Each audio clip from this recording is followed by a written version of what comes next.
This video is about Lab 1, in which we'll be experimenting with charge tape.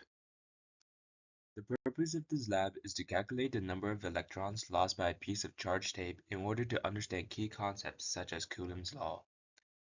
The results of this lab found that the charge on each piece of tape was 1.99 times 10 to the negative 8 coulombs, and the number of electrons lost by each piece of tape was 1.2 times 10 to the 11 electrons. Here are some key concepts and equations that we need to understand before we start this lab.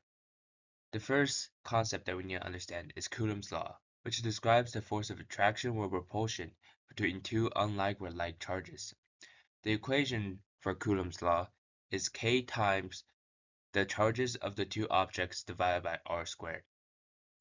The other concept that we need to understand is Newton's second law, which states that force equals to mass times acceleration. And here are the procedures for this lab. First, we created two pieces of charge tape and made one of the tapes into a bridge between two objects. Then we slowly moved the other piece of tape under the bridge tape until the top piece of tape started to move upwards. And then we measured the distance between the two when they started to move apart. Using the distance between the two, the mass of the tape, and the number of atoms in the tape, I calculated the electric force by using the gravitational force. And from that, I was able to calculate the number of electrons lost. Lastly, I simulated this scenario with GlowScript. And here are the initial conditions for the lab.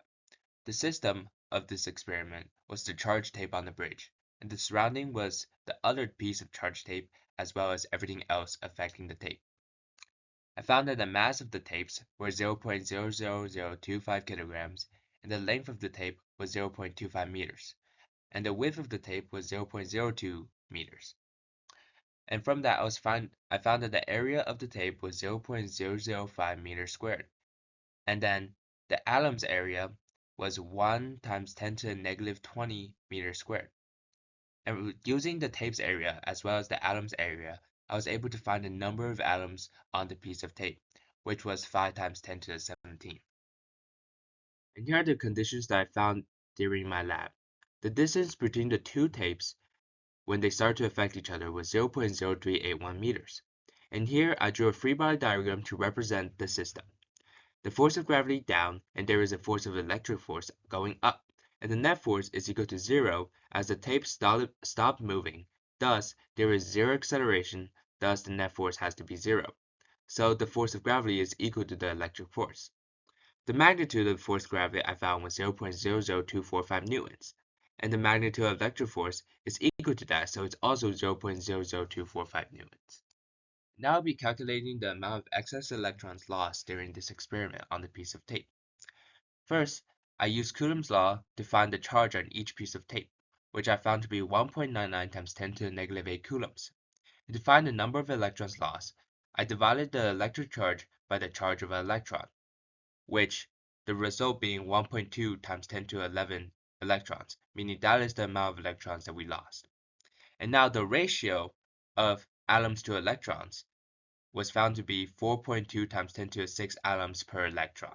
This was found by taking the amount of atoms on a piece of tape as well as the amount of electrons lost.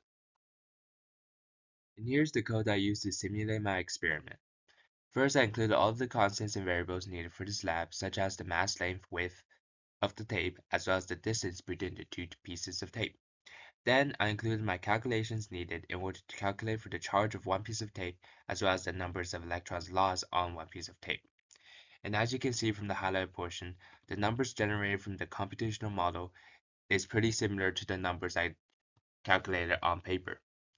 And the number of differences could be just due to rounding errors. Here are some assumptions that we made for this lab, as well as some errors that we could possibly make. For assumptions, we had to ignore air resistance on a moving object, as well as treat the long tape as though it was a point charge. And then we had to assume that each U-tape that we made had the same amount of charge evenly distributed along the length of the tape. For some of the errors that we could have made, there could have been loss of charge on the tapes due to handling and to the environment, as well as the fact that the two pieces of tape could have inconsistent charges between the two. Finally, the tape length and mass could have been calculated incorrectly, thus changing the results of the experiment. And here are some questions that we need to answer. If electrons has a positive charge and protons had a negative charge, the results of this experiment would not change because like charges would still repel, so the two pieces of tape would still repel each other. And why is it important that we handle the charged tapes as little as possible? It's because charged tape can begin to neutralize if they are handled too much, as the charged tape will try to regain their lost electrons from our hands.